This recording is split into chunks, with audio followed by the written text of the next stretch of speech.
Boa tarde, mais uma vez. Me chamo Carol Oliveira, né? Estou como coordenadora aqui do Centro de Cultura de Trairi. É uma honra estar recebendo esse evento, né? Dona Maria, Toninha, Marcos, que são pessoas que, desde quando iniciei o trabalho na Secretaria de Cultura, venho acompanhando, sou fã. E agora, né, como eu já disse, passei um tempo na Secretaria de Cultura. Sou conterrânea de Trairi, né, com a minha família daqui. Passei muito tempo trabalhando fora e agora, nos últimos 4 anos, retornei junto à Secretaria de Cultura quando conheci essas pessoas maravilhosas e o trabalho que eles fazem. E hoje, tendo a oportunidade de estar recebendo aqui, né, oportunidade de prazer de estar recebendo aqui esse momento, lançar mais um lançamento de mais um livro, de muitos que ainda virão, se Deus quiser. E é uma honra, certo? E sejam todos bem-vindos. Paulo Barroso. Cara, Carol, vou deixar aqui o microfone nessa cadeira, fica melhor para vocês, quando subirem. Boa tarde, né? Estou aqui chegando a Trairi pela segunda vez para mediar esse momento tão rico, tão lindo, com a minha grande mestra, que eu vou chamar para subir aqui comigo. Sejam muito bem-vindas, bem-vindos nesse momento conosco. E eu vou começar aqui formando esse grupo que irá falar de literatura aqui com vocês. Então, eu vou chamar aqui ao palco a mestra Maria Toninha, mestra da Umbanda, mestra da cultura de Trairi, escritora e contadora de histórias, publicou os livros A Mística dos Encantados, Caminhos Encantados, Lavagem Encantada e Sonho Sul, pela editora Edições e Publicações, através do projeto literário A Mística dos Encantados. É coordenadora do coletivo Encantarias, que é ponto de cultura do Ceará. Quero chamar o Paulo também, que vem junto com ela, aproveitando, o Marcos Andrade, escritor e pesquisador, doutorando em Sociologia pela Universidade Federal do Ceará, com uma tese sobre a trajetória social da mestra, Maria Toninha, coordenador adjunto do coletivo Encantarias e coordenador editorial do projeto literário A Mística dos Encantados.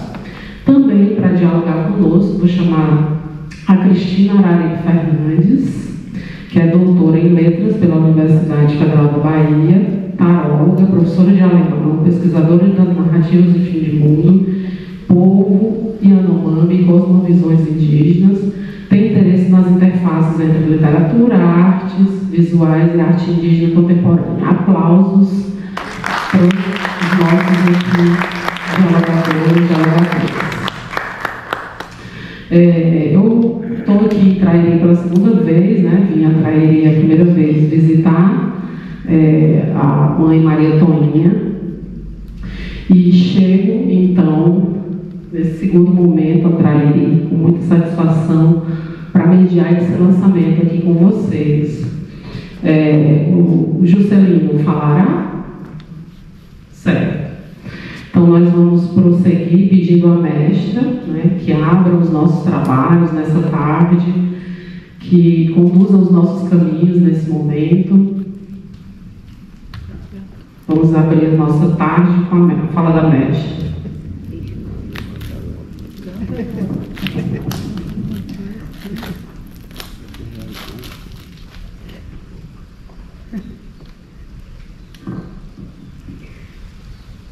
Pronto é o meu pai, o portão desse copeiro. Pronto é o meu pai, o portão desse copeiro. O que luzes tão brilhantes quando se abre o terreiro. O que luzes tão brilhantes quando se abre o terreiro. Terreiros abertos pra linha do alto mar. Terreiros abertos pra linha do alto mar. Por mão de Dona Idalina que baixou pra libertar. Por mão de Dona Idalina que baixou pra libertar. Pronto. abertos os nossos caminhos, abertos os nossos trabalhos, né, nessa tarde. Estou aqui diante do livro Lavagem Encantada, que está sendo lançado aqui com vocês hoje, e o meu encontro com a mestra e com a sua obra, né, se deu por várias mãos, inclusive pelo meu professor, que me apresentou a vocês, né, e desde então eu consegui me aproximar, conviver, trocar experiências, ler a obra. E Lavagem é este lugar que vem dessa memória de uma menina e de uma velha caminhante, não é? De uma mulher de terreiro. E Lavagem Encantada nos encanta, por sua vez, com as suas histórias, com as suas passagens, com as pessoas que conduzem a vida nesse lugar. E o livro é prefaciado pela Cristina, que está aqui conosco.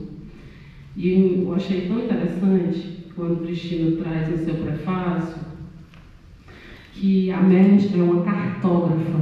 E eu, como geógrafa, eu me encontrei nessa palavra, né? Totalmente.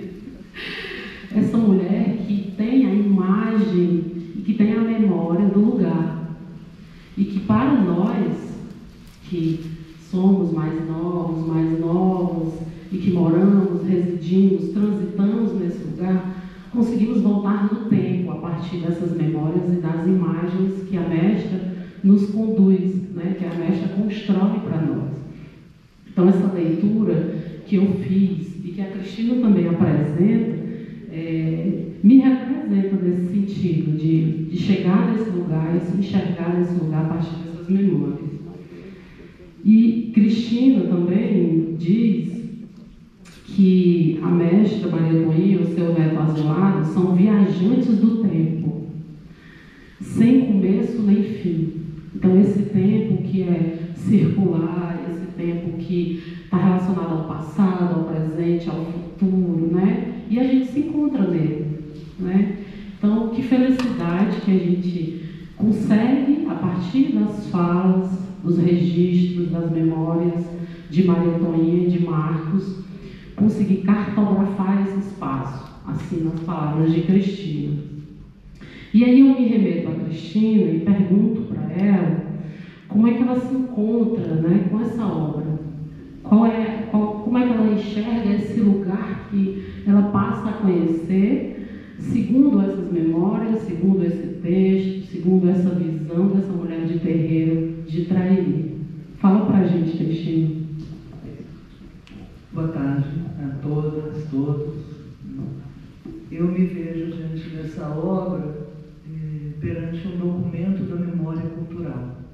É preciso que a gente olhe para a Dona Maria Toinha e para o trabalho, né, que Marcos pariu junto com ela, através dessas histórias e da materialização desse livro, como um documento da memória de um povo, não só de uma mulher, mas de um povo.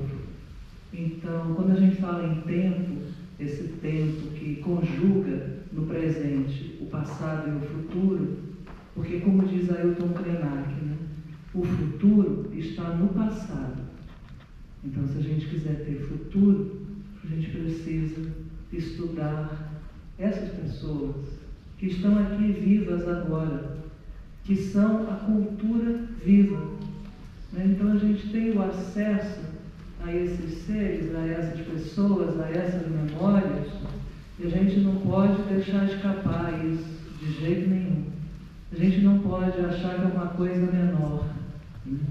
Inclusive, a gente tem uma tendência a dizer que é uma literatura menor, é uma literatura feita pelas minorias. Eu gosto de corrigir isso. Eu acho que é uma literatura maior, feita por uma maioria minorizada. Mas nós somos maioria. É isso que a gente tem que enfrentar. A gente está num mundo que está desabando diante dos nossos olhos. O céu, aquela do céu, né, que é objeto, inclusive, da tese que eu acabei de defender, e o céu está caindo diante de nós. Quando a gente ouve que o Pantanal está em chamas, que o Xingu está em chamas, que as pessoas não conseguem respirar em meio à fumaça, e a gente gente acha que está tudo bem, tem alguma coisa errada com a nossa perspectiva. E a gente precisa assumir uma posição. Eu convido vocês a se sentirem motivados a serem os regenerantes de Gaia, desse planeta que a gente habita, desse planeta que é a nossa mãe, que é a nossa casa. Eu acho muito bonito que os indígenas dizem, né, sobretudo já vi o Davi Copenau e a Lula dizendo isso, nós fazemos uma ideia de que nós estamos andando sobre a Terra.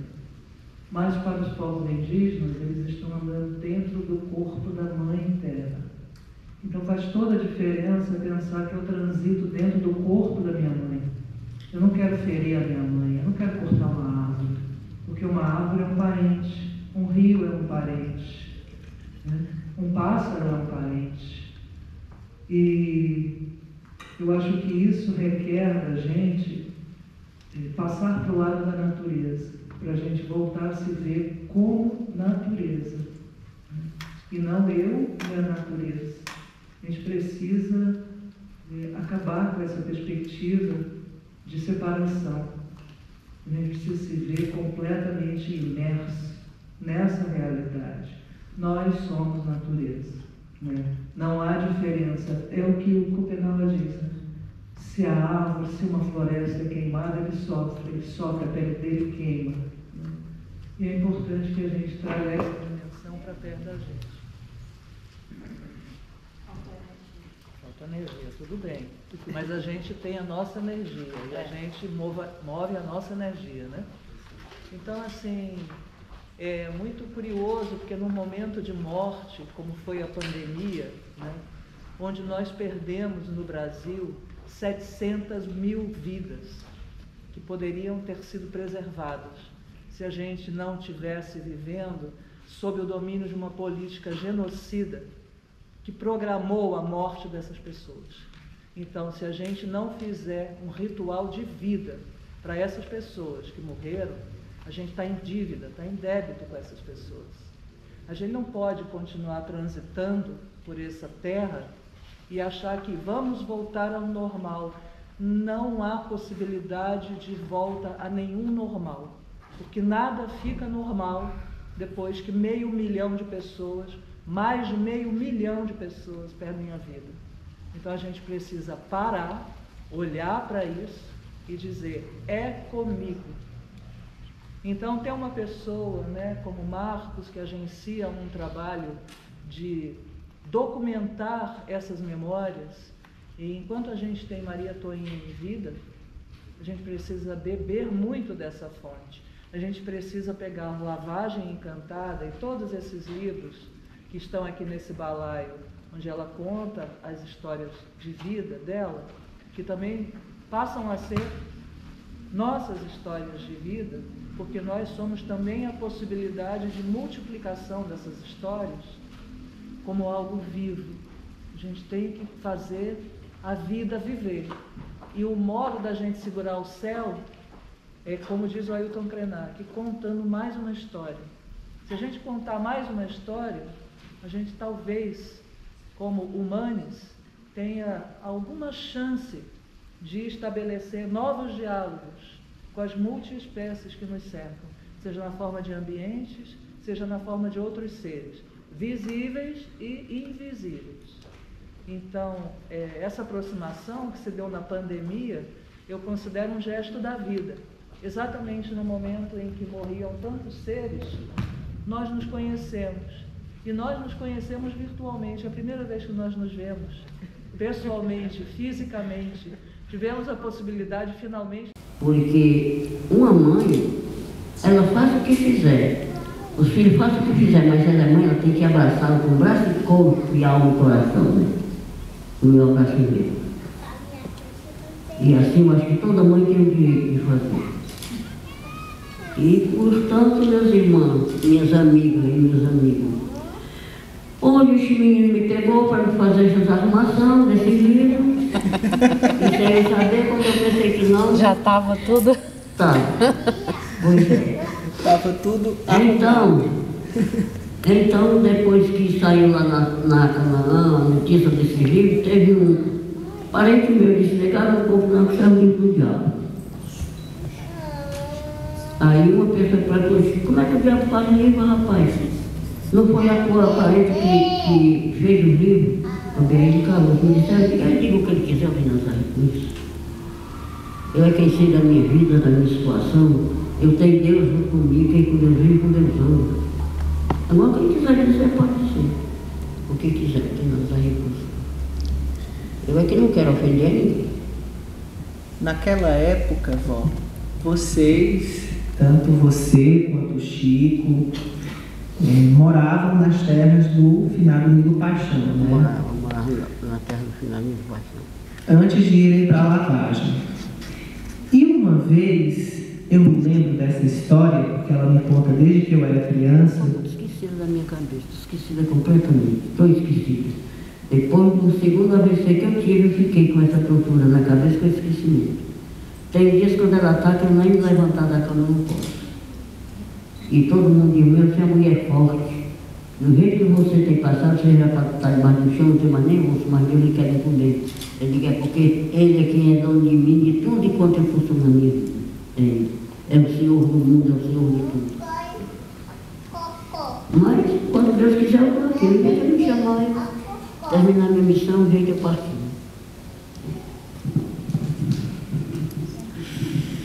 Aí você foi chamada, mais o Chico, para fazer um trabalho, para curar um rapaz da casa de um dos moradores lá do terreno do Nilo Paixão. E mandaram a polícia lá para terminar com o trabalho. Não foi isso? Foi. Mandaram, mas a polícia não chegou lá. Ela foi até uma altura, mas quando chegou na altura do caminho, ela não achou magistrada, só uma mata de cassação. E eles caíram daí e saíram à madrugadinha, tudo encarnado de cassação. Quando foi no outro dia, o seu Nilo veio para cá, aí o delegado mandou chamar ele, foi e perguntou assim, eu me diga uma coisa. Tu disse que está com um macumbeiro morando na tua terra? Ele disse, não tem macumbeiro na minha terra. Eu tenho um casal de gente que conheço de muitos anos, pessoa muito maravilhosa, mas eles não são macumbeiros. Eles rezam por, mas não são macumbeiros. Por quê? Porque essa noite teve um trabalho para lá e eu mandei o soldado ir para acabar o trabalho e eles não chegaram até lá porque está aí tudo encarnado, cansação. Aí o senhor disse, pois se o senhor mandou, fez muito bem ter acontecido, porque o senhor não pode mandar na minha terra, não. Na minha terra quem manda sou eu, né? Ir lá fazer o que eu quiser. E acabo com isso, porque isso vai ser libertado para todo mundo, não é só para um nem para dois, não. Como de fato que está liberto. Porque a gente mesmo, não é a culpa da gente que a gente não quer. Olha, eu peguei esse negócio de curar os outros com 14 anos de idade, eu não queria, de maneira nenhuma. Ainda hoje eu ainda chego a duvidar das coisas, né? Como eu tive dizendo aqui, essa minha amiga Rosana, que eu sou assim. Mas graças àquele Deus, se Deus me deu essa situação, o que eu posso fazer? Eu pelejei para atrapalhar, mas não pude. Continua. Agora, hoje em dia, eu não vivo mais continuando, porque já estou muito velha, doente, não dá mais certo, né? Mas aqui e acolá eu vou olhar lá no terreiro da tua mãe de santo que tem lá. Mas eu também não quero mais viver assim, não, porque eu já estou velha. A pessoa, quando fica na idade, tem que conseguir aquela idade que Deus está dando da maneira melhor que puder, né? Mas aqui e acolá eu ainda faço trabalho. Porque as pessoas que eu trabalhava, eu estava no Paracuru, lá na casa de um tio meu, Paracuru não, na Timbaúba, lá em cima, na casa de um tio meu, quando chegou o negócio de 3 horas, o senhor lá, atrás da gente para curar a filha dele, porque já tinha levado os médicos pouco de vez, não tinha jeito. Então ela estava com um mês que vivia trancada ali no quarto, a comida que botava ela não comia, disse que era gritando, fazendo 1000 estripulias dentro, né? Aí um homem de lá ensinou que nós estávamos na casa do tio Luiz, que era meu tio, aí ele foi atrás. Aí eu fui, eu passei 9 noites com ela. Mas graças àquele Deus, quando eu saí dela, ficou boa como todo mundo. Tem juízo, tem sentido, como os outros têm, também tem juízo. E afinal, toda a reza que eu faço nos outros é válido. Graças a Deus, a gente vê o efeito. E o que é que eu vou fazer? Eu não vou morrer porque sou desse jeito. Hoje o mundo está cheio, é só o que se vê agora, né? Põe também que se conforme. Um dia deixa eu ver uma filha minha brigando lá por causa do filho dela, eu digo, olha, se conforme, deixa teu filho em paz. Isso aí também às vezes acontece um castigo em cima de uma mãe, que você dizia cobras e lagartos, e agora tem uma filha. E se controla, que é muito mais melhor. Eu não, eu nunca fui contra essas coisas não. Agora eu não queria, para mim não queria. Mas se Deus me quis, foi assim eu aceitei. Sim. Todos queiram me desculpar, então... Mas não precisa pedir desculpas a ninguém. Eu fazendo bem, uma pessoa tão necessitada, eu fazendo bem, eu faço de coração, nunca andei cobrando dinheiro, nem cobrando saquilo não. Faço de todo o coração, com todo o prazer da minha vida, da minha alma, eu dá o poder de dar com a proteção de Deus, eu dar a saúde daquela criatura que está passando mal. Né? Nosso Senhor nunca vendeu as palavras dele. E na lavagem, quando vocês foram morar lá no Alto Alegre, vocês também foram muitas vezes convocados da sua casa para ir curar pessoas em Canaã também. Nós curamos. Muito perseguido ainda pela polícia. A polícia ainda perseguia muito. Mas graças a Deus, comigo e o meu marido nunca aconteceu nada, não. Graças a Deus. Logo um tio que eu tinha no Angelim, que era um pedaço de carne maravilhoso e tinha poder, como todo, era um homem da política, nunca no mundo aconteceu nada. Ele mandava me buscar, eu passava de mês lá trabalhando, tá lá, no povo de lá. E Deus tinha dado o reino do céu meu tipo de descanso, que ele era muito bom. E no Angelim você presenciou uma situação muito interessante, não é isso? Uhum. Que é a história do mestre Cadorna. É. A Cristina não conhece essa história ainda. O mestre Cadorna era o senhor que morava lá, então o povo achava ele muito ruim, né? Eu acho que porque ele não agarrava o que ele tinha, que ganhou trabalhando, e dava à humanidade, né? Então ele morreu, o Caboclo Rei morreu. E acabou-se. Quando foi uma noite, ele apareceu na coroa de outra média, né? Trabalhando. Quando ele aglutinou, que deu o nome dele, quase que eu caí para trás. Acredita? Aí uma mulher disse, que conversa é essa? O Cadorna já morreu? Ele disse, o corpo morreu, mas o espírito está vivo. Que nós não morremos, nós só morremos o corpo. Para pagar todos os pecados que se faz aqui na terra. Porque Jesus Cristo é puro e santo e foi morto e crucificado. E aí ela que ele adotou dele assim, venho de longe, de altos além eu venho, mestre Cadorna vem trabalhar, vem pedindo força no amor de vós, meu Pai, para os trabalhos que Jesus me deu. E nunca pensei que na outra vida ganhasse a luz. Eu ganhei, foi a santa luz, nos pés de Jesus, que Jesus me deu. Agora aí ele cantou, doutrinou e foi explicar a vida dele. O povo tinha ele no lugar do homem péssimo, mas ele nunca tinha feito mal a ninguém. Agora ele não podia agarrar o que ele tinha ganhado com sacrifício e dar aos outros. Estava, quando chegasse na sua casa com fome, com necessidade, ele ajudava. Eu digo, rapaz, coisa é assim mesmo. Então o povo diz, isso é arte do cão, que conversa de arte do cão, que Nosso Senhor curou. Quem primeiro fez a cura foi Nosso Senhor, um homem que estava para morrer, quando ele estava desobrigando, jogou nos porcos, ele se lançaram nas águas do mar e morreu afogado.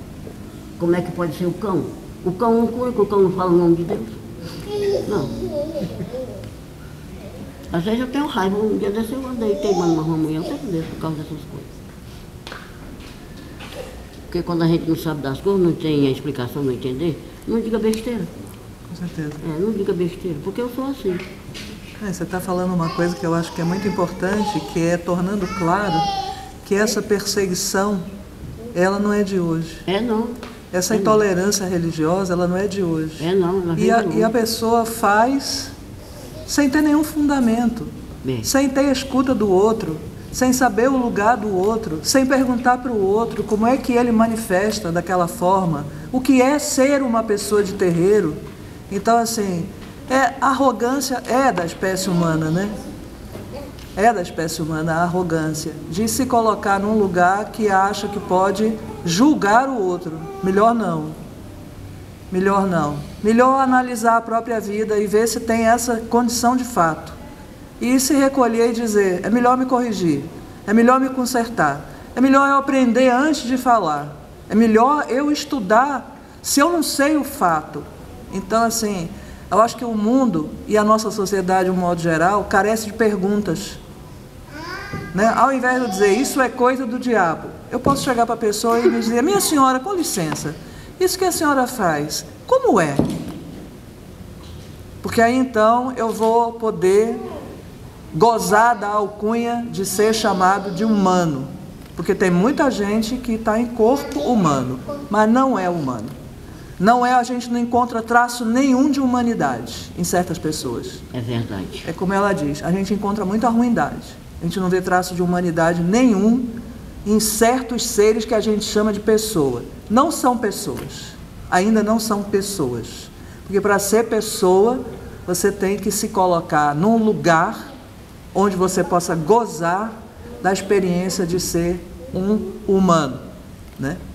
E a gente gosta tanto de se colocar acima, né, dos seres, o humano como topo da cadeia. Mas aí você vê que o pato se acha irmão do pitbull e brincam os dois.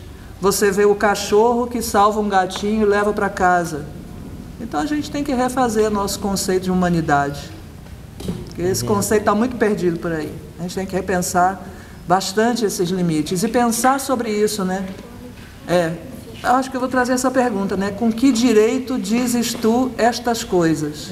De afirmar que o outro é do demônio, né? Eu nunca vi gostar tanto de andar com o demônio na boca, minha gente. Que isso? Pare com isso, né? Deixa o povo ser livre. Eu não sei, porque quando eu era menina, desde que eu me lembro de mim, pequena, criança, eu achava tão fascinante a coisa dos rituais religiosos. Então eu tinha uma vizinha embaixo que era da Igreja Batista, que era a única forma de evangelismo que a gente conhecia. Não tinham outras igrejas, era a Igreja Batista. Então passava férias na Igreja Batista, aí do lado subia o muro para ver o moço que tinha um candomblé do lado, ficava lá no muro olhando. Aí um dia, seu Hamilton, oi menina, o que você quer? Eu digo, eu posso ir aí? Ele diz, pergunte sua mãe, se ela deixar você pode. Aí eu digo, mãe, eu quero ir lá do lado, na casa daquele moço. Tá, pode ir. Aí cheguei lá, eu olhei, eu falei, aqui é muito bonito, posso fazer uma coisa? Ele falou, você quer fazer o quê? Eu olhei para o altar, onde tinha as imagens dos santos, eu disse, eu posso lavar eles? E ele falou, pode, a partir dali eu passei a cuidar daquele altar. Durante muitos anos em minha vida, eu nunca me disse religiosa, mas eu achava a possibilidade de transitar, isso que a gente perdeu, né? Não, eu sou isso, você é aquilo, isso é do diabo, isso não pode, aquilo é errado. O que é isso, gente? A gente perdeu a nossa humanidade por causa de uma ideia louca que implantaram na nossa cabeça? Pelo amor de Deus, não.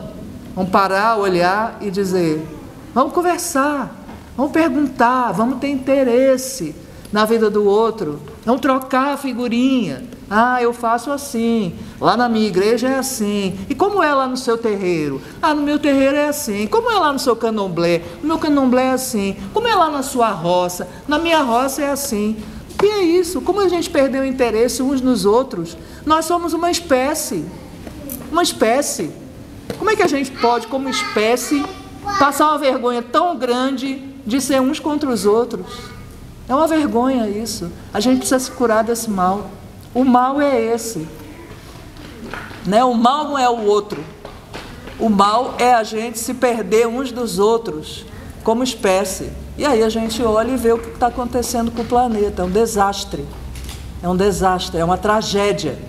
Se a gente realmente não conseguir olhar para o nosso mundo e dizer, nós estamos no meio de uma tragédia, porque se a gente achar que 4 índios pobres dentro de uma barraca de plástico é um assinte à propriedade privada, que é privada porque foi roubada deles. Os donos são eles. os povos originários. Então, aí, né, houve um tempo em que os acordos foram feitos, as concessões foram feitas, e de repente aquele milagre, né, de dar terra. Mas dar terra de quem? Tinha gente lá antes. Então a gente precisa respeitar a nossa própria origem, sabe? A gente precisa parar. E eu digo isso como uma pessoa que já morou na Europa. Eu vou dizer isso porque vale a pena pontuar. Você pode ser branco no Brasil, branco, alvo. Se você chegar na Europa, você é latino.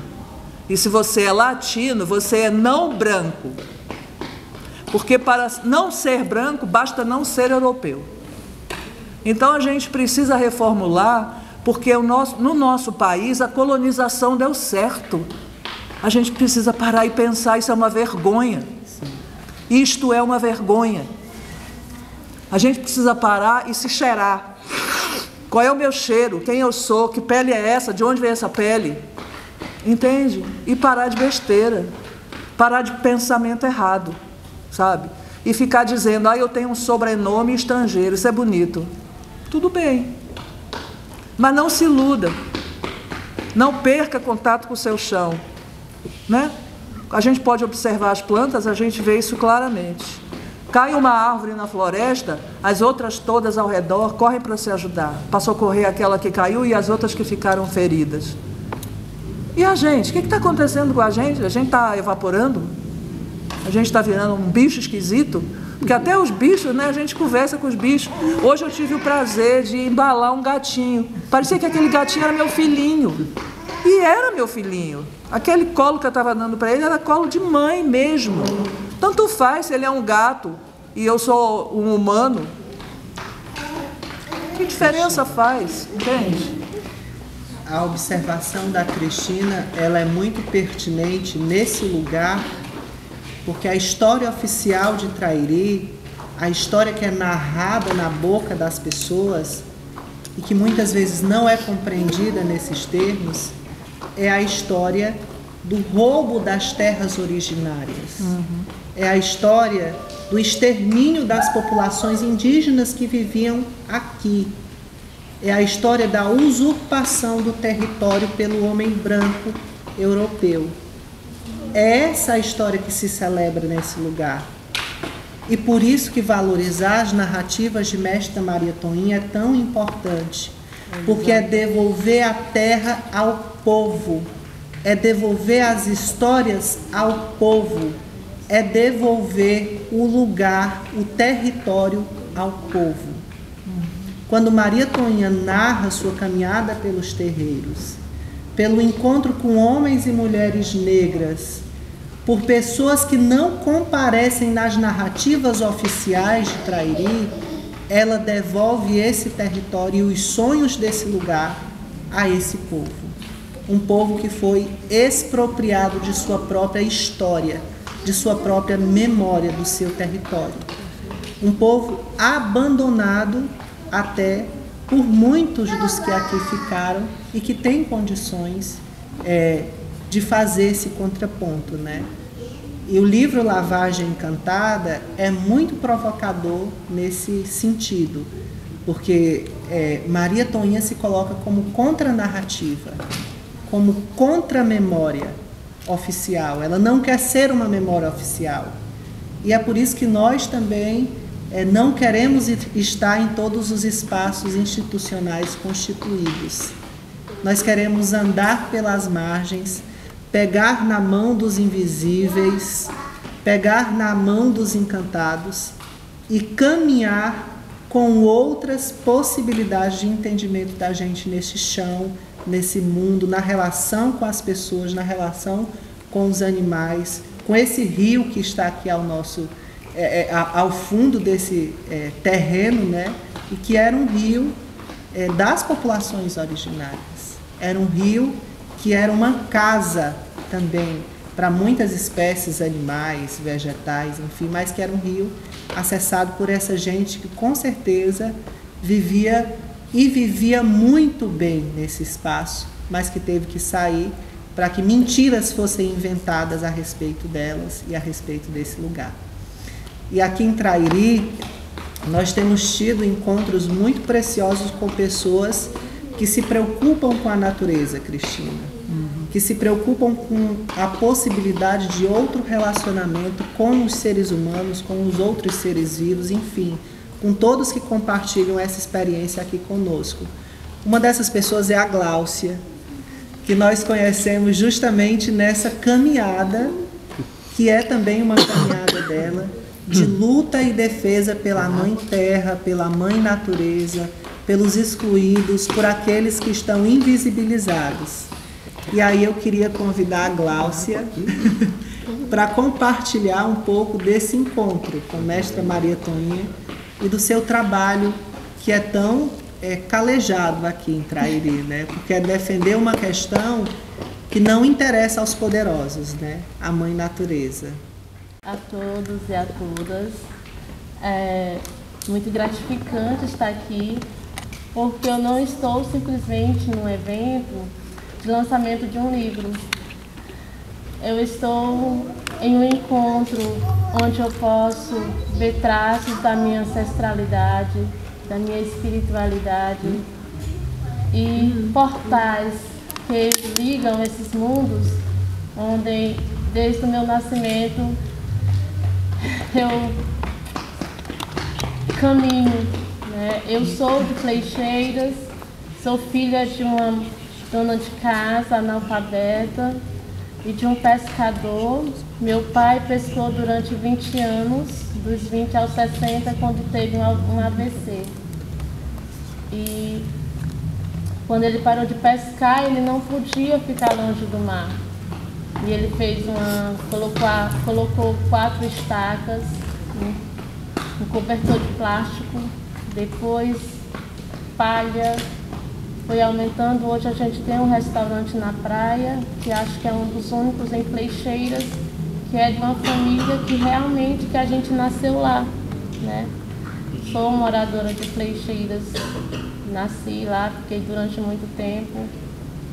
Precisei sair de lá para a questão do estudo, do trabalho, da busca de sonhos, da busca de eu encontrar comigo, de entender a minha espiritualidade, de entender as minhas vivências que eram tão frequentes no meu dia a dia, de uma família católica, apostólica, romana, conservadora, que não me cabia, que eu não conseguia compreender.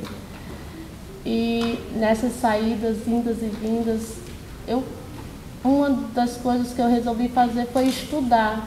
Eu quero conhecer, porque eu não consigo me encaixar onde eu estou. E uma essas pesquisas políticas perguntaram qual é a tua religião. E eu, mais uma vez, qual é a minha religião? Bota que eu sou cristã. Eu acredito no Cristo, eu acredito no amor. E não é amor só paternal, maternal, é um amor universal. Eu acredito nessa prática, que eu acho que religiões são rótulos. Eu prefiro viver a espiritualidade, que é essa essência, né? Eu até brinco, para quem gosta de cerveja como eu, né? Se a gente estiver na mesa de um bar e tiver um bebe-vai, me cabe. Onde eu sou acolhida? Sim, hoje eu me considero sim umbandista, porque foi na Umbanda que eu encontrei, que eu me achei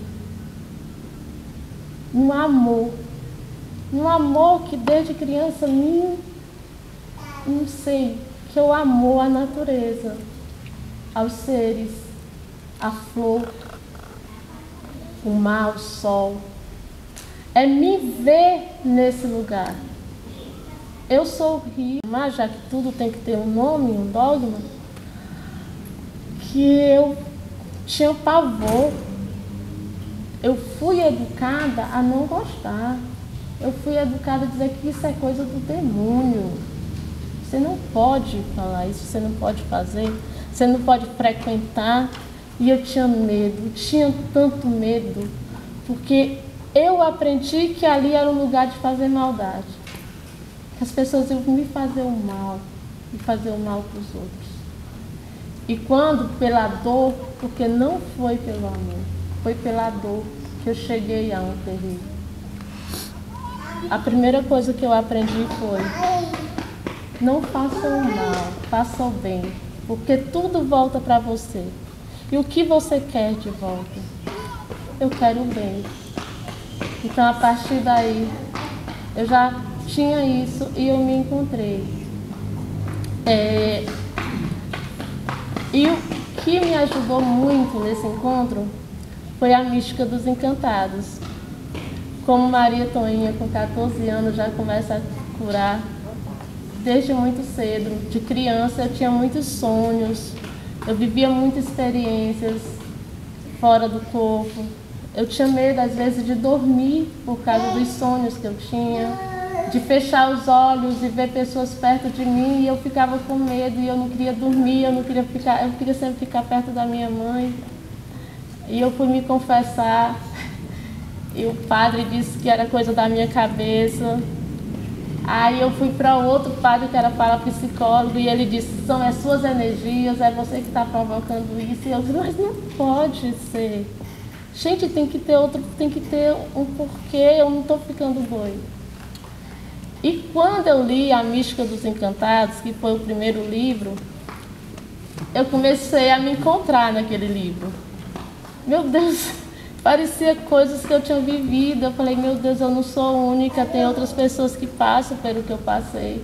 Assim como um livro Eu e o Mundo Espiritual, que me ajudou muito, era uma professora lá da UES, que os pais dela também é evangélicos, acho que o nome é Sara, alguma coisa. E é isso, a mística dos encantados me levou a Dona Maria Toinha. Porque os encantados estão no meu dia a dia, sempre estiveram e estão no nosso dia a dia. Às vezes são nós que não vemos, às vezes são nós que não até vemos, mas a gente não quer enxergar, como eu fiz isso. E depois veio os outros 2 livros, né, que é uma continuidade, é muito bonita a história. É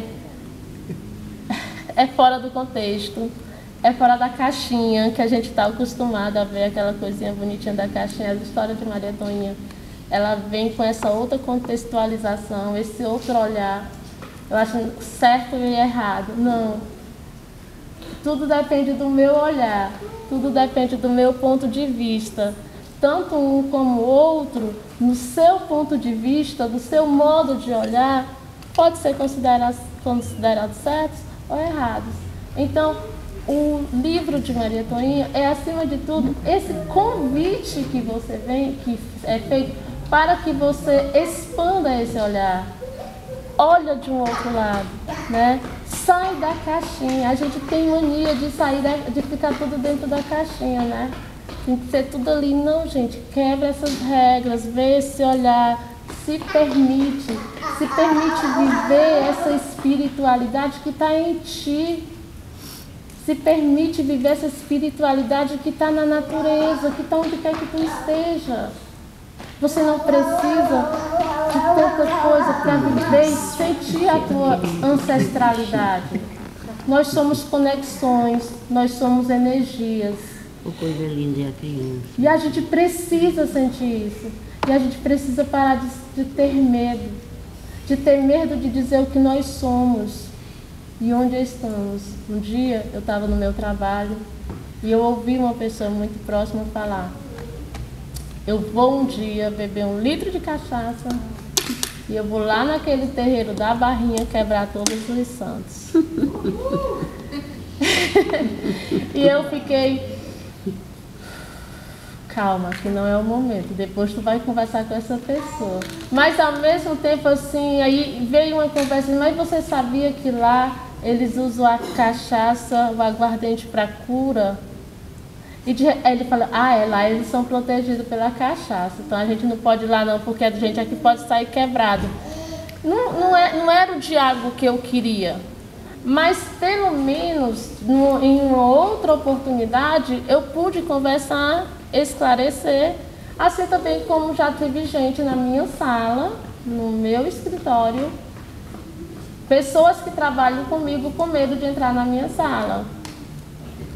Eu não sabia E a menina pediu para ir na sala, ela disse que não ia e eu não sabia por quê. E eu descobri que porque eu tinha um cordão, que eu acho que é japamala, né? Que é para fazer mantra, para fazer meditação. Eu hoje sou presidente da autarquia de meio ambiente. Quando as pessoas chegam na autarquia, geralmente elas já vêm com raiva, elas vêm agitadas, elas foram multadas, tiveram obras embargadas. Então, assim, quando vai para a minha sala, já porque já passou e eu tenho que resolver. Então, ela já vem com muitas vezes com energia muito densas. E eu fico na minha sala e eu pegava aquele objeto, ficava ali fazendo meditação, fazendo repetição, que são 108 contas em um cordãozinho, e você vai fazendo ali a sua meditação. Era uma forma de relaxar e tudo. E em agosto do ano passado eu fui no encontro, um projeto da primeira infância, e lá eu ganhei um cartãozinho com um bonequinho pregado nesse cartão. Achei bonito o boneco, porque lembrei da minha infância e trouxe e deixei em cima da minha mesa. O cartão caiu, ficou só o boneco. E no dia eu saindo correndo, deixei o japamala enrolado com o boneco no meio. Gente, a menina entrou na minha sala, saiu às carreiras que eu estava fazendo macumba. E a outra ainda disse, não, mulher, deve ser porque ela está fazendo oração para a sobrinha dela que está doente. Gente, pelo amor de Deus, aí eu tive que chamar toda a equipe para explicar o que era. Pesquisei na internet, gente, é para isso que serve. Vocês podem usar no dia a dia de vocês. Você quer trabalhar a mente, quer trabalhar a energia. Esse bonequinho foi que eu ganhei lá na Secretaria de Ação Social. Então, muitas vezes nós vivemos com um preconceito disfarçado, muito próximo da gente. E nós precisamos quebrar, sabe? A gente precisa quebrar. Eu estou aqui, eu estava massageando a minha perna porque eu estou com bastante dor.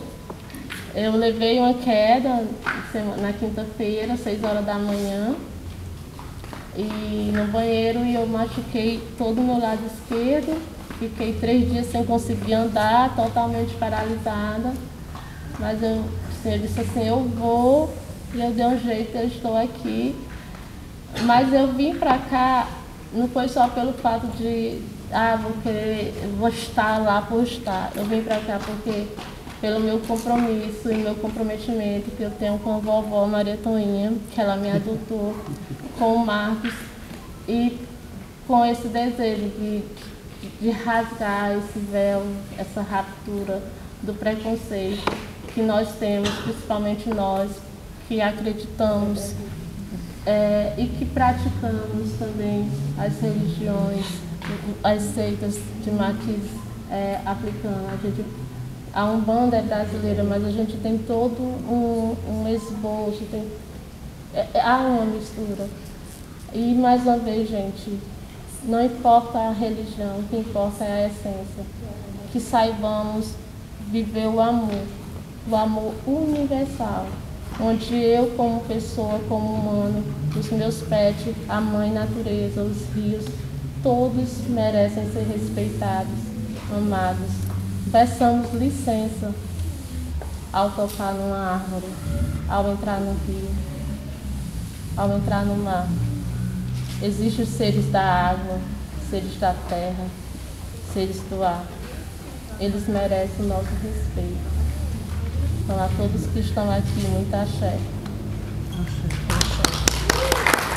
Resistência para aguentar. E para cobrar respeito por quem somos e pelo que defendemos. Então, o seu livro, as suas memórias, trazem para nós cura, diálogo, não é?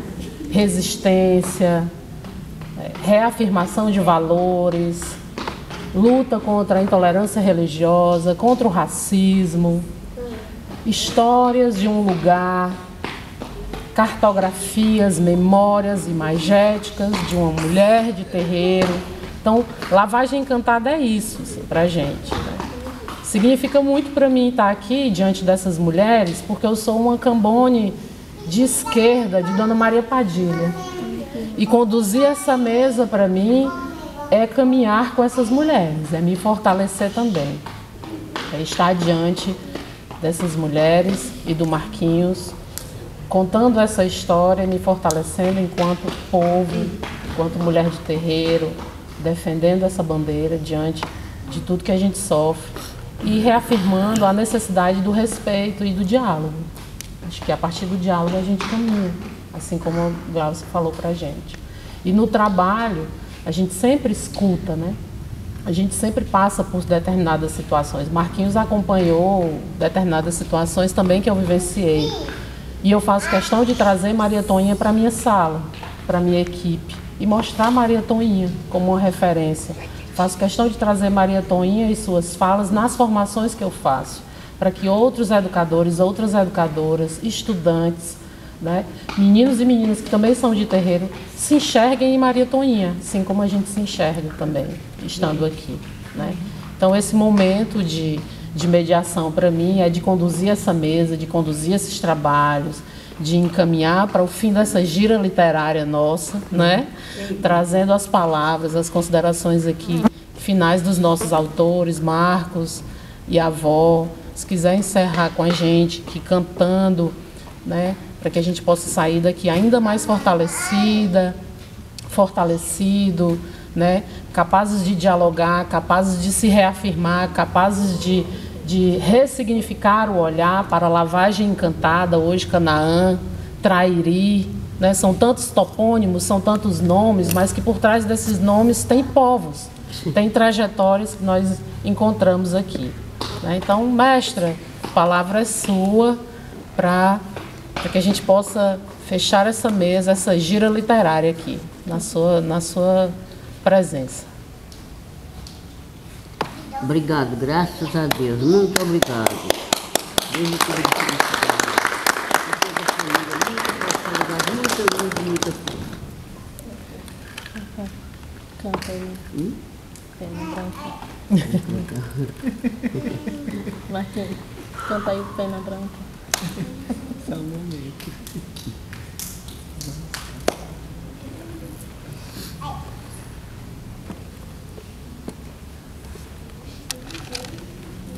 Tá certo. Pois é, vou cantar aqui a doutrina de uma princesa que se chama Rainha do Pensamento. Porque nós tem toda esse trabalho é duas qualidades. Tem o trabalho da mediação de linha, de corrente, e tem a mediação de sentido. O meu marido trabalhava nas duas. Ele tinha mais força no pensamento do que nas correntes. Está com 42 anos que ele teve vergonha. E eu fiquei, também não continuei mais às vezes vai gente lá em casa, como outro dia foi uma senhora lá em casa, muito precipitada para eu rezar nela, orar ela, eu digo, minha filha, eu vou fazer aqui uma oraçãozinha em você, você vai ali para a casa da mãe de santo, que é quem cura, porque eu não vou trabalhando. Ora, mas me disseram, eu digo, pois quem lhe disse isso, está com mentira. Porque é até difícil eu ir até ali na lenheira, que é bem pertinho. Mas eu rezei nela, aí ela voltou. Eu disse, não vou não, amanhã eu venho. Nunca mais vi ela. E assim por diante, a gente convive com aquela benção que nós temos da gente, né? Que é uma benção, né? E portanto é isso. Mas tem gente que chateia muita gente, mas eu não mais. Eu levava muita coisa perigosa para o povo da gente, ela fala com o dom, eu sei menino, fazia muito. Eu digo, fala, cara, pode falar. E quem falava de mim, me pagaram o pato, tudo isso aí eu pedi sem nada. E eu me casei, fiquei viúva, nunca fui sem vergonha, criei meus filhos, que Deus me deu para criar, que eu tive 9 filhos, criei 8, mas está com 8 anos, que é a minha filha mais velha, nosso Senhor levou.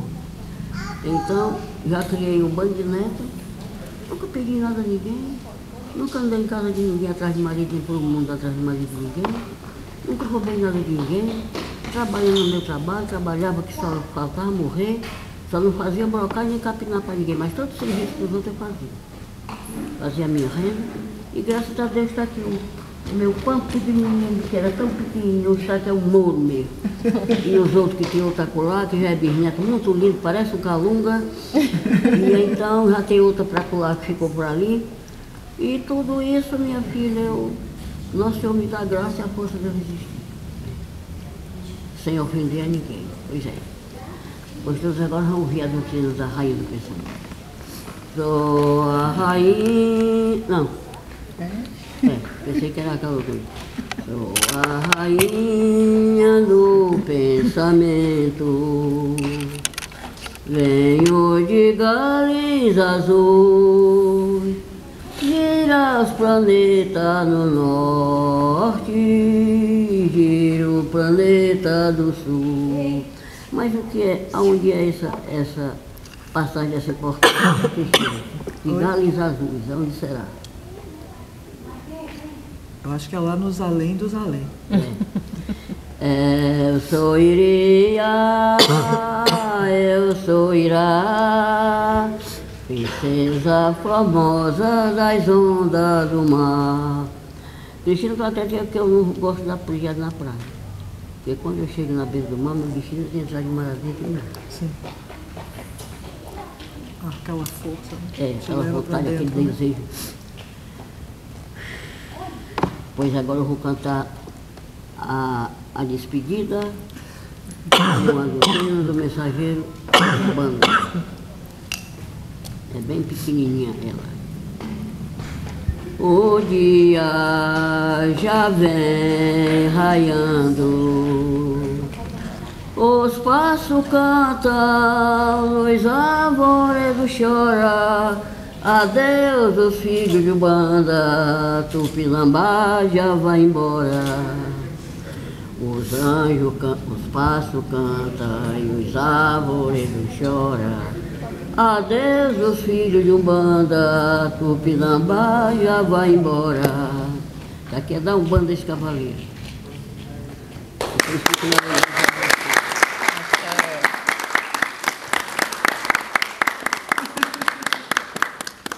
Eu vou cantar outra para vocês, vou usar aí para vocês conseguirem, porque eu não vou estrear, não, mas vocês na doutrina vocês conseguem. Na hora de minha aflição, chamo o Senhor da mansidão.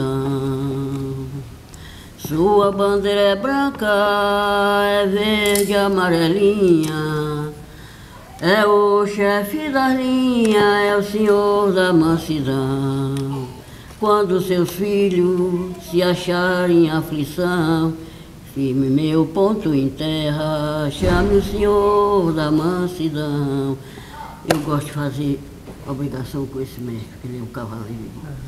Peso e medida. Vocês ficam entendendo, aí vocês fazem as orações e vocês com a pontuação para ele. Assim seja. Assim seja. E é o que eu posso dar a vocês, minhas filhas. Muito obrigado e agradecimento. Deus abençoe a todos. Que todos tenham felicidade e consigam tudo enquanto tiver necessidade de possuir, de fazer. Aqui esta veio de Salvador. Comecei a conhecer ela pelo celular. Mas o meu prazer é de ver ela viva junto comigo. Estou vendo, graças a Deus. É uma joia maravilhosa. Adoro. Pois está no ponto, Ramos, que eu estou com sono. Pronto. Então encerramos aqui.